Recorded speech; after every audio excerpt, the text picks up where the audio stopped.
اهو اللي قدامك ده اسرع لاعب في تاريخ النادي الاهلي، وبدايته مع النادي الاهلي كانت فعلا كبيره، ولكن بعد كده الصوره اتغيرت 180 درجه. السؤال هنا هو بكماني مهلان بيلعب الاهلي السابق فين دلوقتي؟ في سنه 2017 النادي الاهلي تعاقد مع لاعب جنوب افريقي شاب عنده 19 سنه اسمه بكماني مهلمبي، كان مكسر الدنيا وبيقدم مستويات كبيره مع نادي بيت فيست. بعد ما انضم لعب تحت قياده الكابتن حسام البدري، قدم مستويات ممتازه جدا في الدوري، كان لاعب مؤثر في اكتر من مباراه سواء بيشارك كاساسي او حتى كبديل، وكان عامل ثنائيه مع وليد ازارو حلوه جدا. والموسم ده قدر يسجل هدف وصنع 5 اهداف في الدوري من 606 دقيقه فقط شارك فيهم، يعني كان لاعب مؤثر بحسب الدقائق اللي كان بيشارك فيها.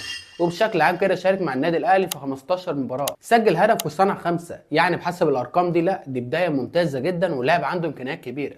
ولكن الموضوع اتحول 180 درجه لما رحل الكابتن حسام وانضم مكانه باتريس كارترون اللي كان مش عاجبه اللاعب تماما، واللي قال لك ده خارج حساباتي انا عاوز غيره. المهم النادي الاهلي ما كانش ينفع يمشي اللاعب ببلاش، فرجع مره تانية جنوب افريقيا، ولكن المره دي من بوابه اكبر فريق في تاريخ البلد سان داونز. الموسم الاول قدر يسجل 4 اهداف في الدوري وسجل هدف في دوري ابطال افريقيا في المباراه الشهيره مباراه الخماسيه، وطبعا كلنا فاكرين احتفال بكمان وقتها كانه بينتقم مننا. ومن بعد الهدف ده الصوره اسودت وبكماني مسيرته اتحولت 180 درجه، لان الموسم الثاني ما قدمش اي حاجه مع سان داونز علشان ينتقل لنادي امازولو ثم لشيبا يونايتد، كل نادي فيهم شارك فيه 3 مباريات فقط معاهم وما قدرش يكمل. وحاليا وفي 2026 بكماني بقاله 4 مواسم بدون نادي.